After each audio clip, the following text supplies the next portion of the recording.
Hello there, my name is Albert and I specialize in workshop safety.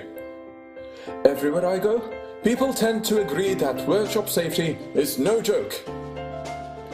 You see, in safety science, there are two basic ways to perform a task. The wrong way and the right way, of course. Cool, huh? Okay, so when you perform a task the wrong way, it is dangerous, unprofessional and life-threatening.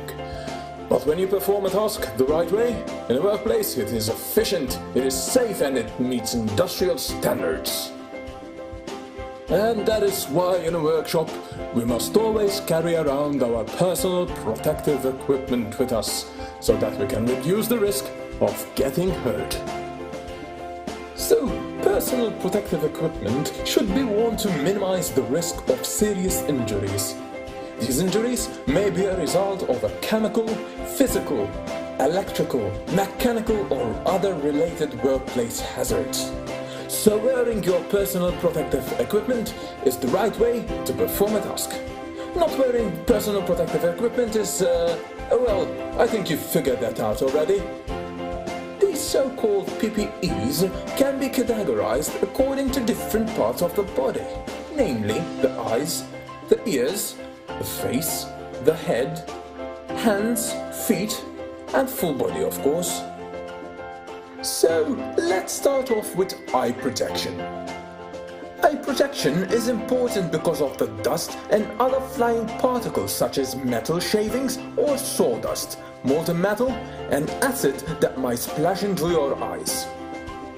Also, the intense light such as that created by a welding set and laser cutting is also bad for your eyes. Safety spectacles are one of the PPEs needed to protect your eyes. You wear them for moderate impact jobs such as carpentry, woodworking, grinding and scaling. Safety goggles, on the other hand, are used for intense jobs such as machining. Goggles protect eyes, eye sockets and the facial area by blocking dust and splashes. A welding shield is used to protect the eyes and face from burns caused by infrared, intense light and flying sparks or metal splatter produced during welding, blazing, soldering and laser cutting. Now let's move on to respiration.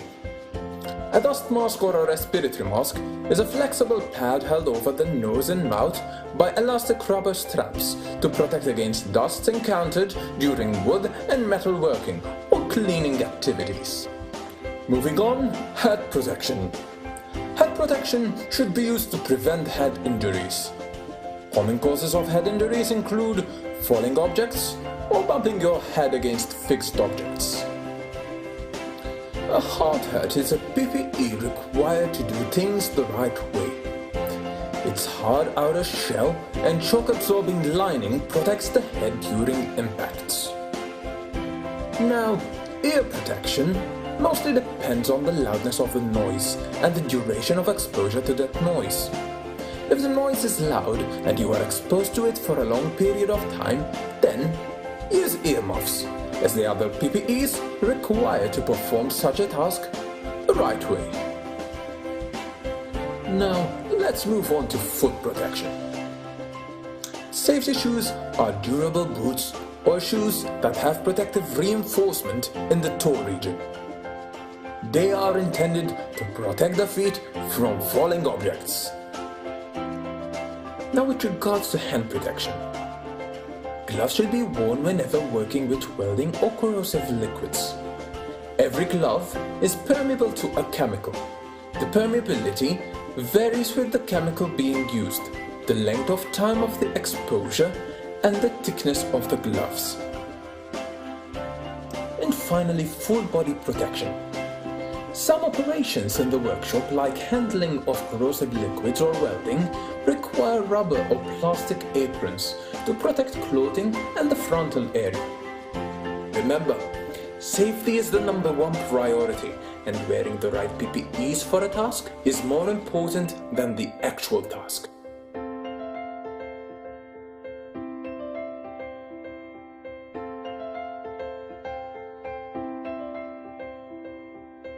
created using Powtoon.